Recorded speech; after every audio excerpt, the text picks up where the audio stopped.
Hello，我叫 Jeremy。咁我之前先後喺浸會大學同埋英國嘅 UAL 度畢業嘅，一直專注喺繪畫上面嘅探索。因為喺繪畫嘅過程裏面咧，俾到我一啲唔同嘅反思，同埋當我同作品相處嘅過程係一個好親密嘅關係嚟嘅。今次嘅作品依然係會想呈現翻我對於平面性呢一樣嘅探討啦。咁即使一個好薄嘅畫面裏面咧，其實佢都有一定嘅關係同埋一啲歷史喺裏面。尤其是喺畫布上面凹凸嘅情況，展現咗唔同嘅對於未來嘅彰顯。咁喺凹嘅地方，當然佢會刻蝕咗一啲新嘅顏料上去啦。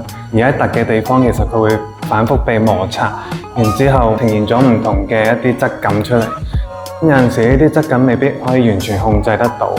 喺呢一啲關係裏面，其實你會見到，當佢變成畫面一部分嘅時候咧，佢唔會完全被去改寫嘅，佢會慢慢堆疊成一個畫面，甚至最終佢都係一個以面化嘅關係去呈現嗰個影響出嚟，未必好直接地有一個好具體嘅指向咁樣。咁所以喺繪畫嘅過程，我會見到唔同嘅 layer 之間所產生嘅關係，最終佢哋融合成為一個畫面，一個繪畫。